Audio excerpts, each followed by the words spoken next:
Hi ಎಲ್ಲ everyone, welcome to Sinchu Nagesh YouTube channel. ಇವತ್ತು chicken sambar ಮಾಡೋದು ಹೇಗೆ ಎಂದು ನೋಡೋಣ ಬನ್ನಿ. ಹಾಗೆ ಯಾರೆಲ್ಲ ನನ್ನ ಚಾನಲ್ ನೋಡ್ತಿದ್ದೀರೋ ಅವರೆಲ್ಲ ಸಬ್ಸ್ಕ್ರೈಬ್ ಆ್ಯಂಡ್ ಲೈಕ್ ಮಾಡಿ ಸಪೋರ್ಟ್ ಮಾಡಿ. ಹೊಸದಾಗಿ ಚಾನಲ್ ಸ್ಟಾರ್ಟ್ ಮಾಡಿರೋದರಿಂದ ನೋಡೋಣ ಬನ್ನಿ. ಮೊದಲಿಗೆ ಈರುಳ್ಳಿ, ಟೊಮೊಟೊ, ಬೆಳ್ಳುಳ್ಳಿ ಹಾಗೂ ಕೊತ್ತಂಬರಿಯನ್ನು ಕಟ್ ಮಾಡಿಟ್ಟುಕೊಳ್ಳೋಣ. ಹಾಗೆ ಚಕ್ಕೆ, ಲವಂಗ, ಹುರಿಗಡಲೆಯನ್ನು ತೆಗೆದುಕೊಳ್ಳಿ.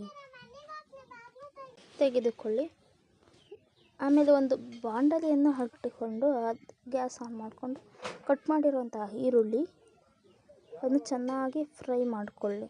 ಅದು ಕಲರ್ ಚೇಂಜ್ ಆಗೋವರೆಗೂ ಫ್ರೈ ಮಾಡ್ಕೊಳ್ಳಿ. ಚೆನ್ನಾಗಿ ಫ್ರೈ ಆಗಬೇಕು. ಅದು ಈರುಳ್ಳಿ ಜಾಸ್ತಿ ಹಾಕಿದಷ್ಟು ಟೇಸ್ಟ್ ಇರುತ್ತೆ. ಒಂದು 5 ಮಿನಿಟ್ ಫ್ರೈ ಮಾಡಿ ಈರುಳ್ಳಿನ. ಅಲ್ಲಿವರೆಗೂ